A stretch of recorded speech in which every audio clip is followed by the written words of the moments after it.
চরমনাই হাফিজাহুল্লাহ।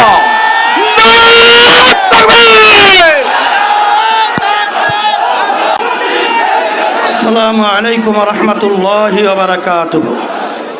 আলহামদুলিল্লাহি ওয়া কাফা ওয়া সালামুন আলা ইবাদিহিল্লাযীনা ইসতাফা। আম্মা বা'দ। فأعوذ بالله من الشيطان الرجيم بسم الله الرحمن الرحيم ظهر الفساد في البر والبحر بما كسبت أيدي الناس صدق الله العلي العظيم সবাই দুরূদ শরীফ পড়ি আল্লাহুম্মা সাল্লি আলা সাইয়্যিদিনা নাবিয়িনা শাফিঈনা ওয়া হাবিবিনা ওয়া মাওলানা মুহাম্মদ সাল্লাল্লাহু আলাইহি ওয়া আলা আলিহি ওয়া আসহাবিহি ওয়া বারাকা ওয়াসাল্লাম। কথা বেশি লম্বা না, সংক্ষেপ বলছি। 53 বছর বাংলাদেশ স্বাধীনতা হওয়ায় 54 বছর চলছে। যেই পদ্ধতিতে জাতীয় নির্বাচন হয়েছে আমাদের সকলের কাছে দিনের মতো পরিষ্কার।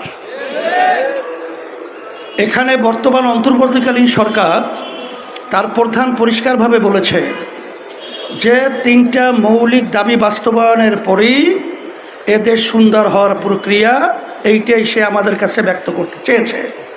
এর ভিতরে একটা হলো সংস্কার এবং খুনি গুমি টাকা পাচারকারীদের দৃশ্যমান বিচার, আর এরপরে হলো জাতীয় নির্বাচন।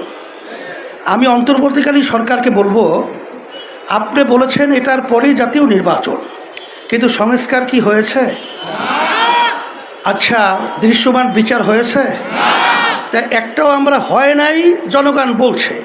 এরপরে আপনি জাতীয় নির্বাচন ঘোষণা করাটা, এটা আমাদের কাছে কিন্তু বিভিন্ন দিক থেকে সন্দেহ তৈরি হয়েছে যে নিশ্চয়ই আপনার উপরে কোনো ধরনের, যেটা আমরা বলবো অশুভ এবং গোপন জিন সওয়ার হয়েছে। সেই জিনের নাম আমরা বলতে চাই না, কিন্তু আপনি অন্তর্বর্তীকালীন সরকার সম্মানিত প্রধান ডক্টর ইউনূস সাহেব, আপনি জেনে রাখেন যে বাংলাদেশ যখন নাকি একটা অশান্তির আগুন সর্বত্র ধাউ ধাউ করে জ্বলছিল, তখন কিন্তু ছাত্র জনতা তখন তারা রাস্তায় নেমে এসেছিল এই অন্যায়, এই বৈষম্য এবং এই খুন খারাপি থেকে দেশকে মুক্তি করার জন্যে। যদি কোনো অশুভ চক্র এবং কোনো জিন সওয়ার হয়ে আপনাকে চাপ প্রয়োগের মাধ্যমে এই ধরনের ঘোষণা দেওয়া থাকে, আমরা পরিষ্কার বলছি যে আমরা কিন্তু বাংলাদেশের মানুষ, আমরা ছাত্র জনতা, আমরা কিন্তু রাজপথ ছাড়ি নাই। আমরা কিন্তু রাজপথে আছি যতক্ষণ পর্যন্ত আমাদের এই দেশ সুন্দর না হবে, আমাদের কাঙ্ক্ষিত সংস্কার বাস্তবায়ন না হবে, যতক্ষণ পর্যন্ত বিচার খুনিদের দৃশ্যমান না হবে, ততক্ষণ পর্যন্ত পূর্বের নিয়মে এই নির্বাচন বাংলার জমিনের ভিতরে হতে পারে না, হতে দেওয়া হবে না। সাথে সাথে আপনারা জানেন যে বাংলাদেশে 53 বছর যেই পদ্ধতিতে নির্বাচন হয়েছে, এই নির্বাচন পদ্ধতি সংস্কার হইল প্রধান সংস্কারের মূল লক্ষ্য। সেই সংস্কারটাই হলো 91 দেশের মতো, যেখানে পিআর পদ্ধতি নির্বাচনের মাধ্যমে সেই দেশ রাজনৈতিক অশান্তি, অরাজকতা, খুন খারাপি অনেকাংশে সুন্দর পরিবেশ তৈরি হয়েছে। আমরা দাবি করেছি যে আমি পিআর পদ্ধতি নির্বাচনের মাধ্যমে এই দেশ সুন্দর হওয়া সম্ভব।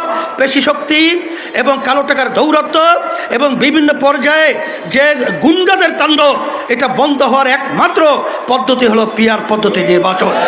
আপনারা দেখেছেন যে আজকে সুজন নামক একটা সংস্থা, তারা সাধারণ মানুষ বাংলাদেশের তাদের কাছে জরিপ করেছে।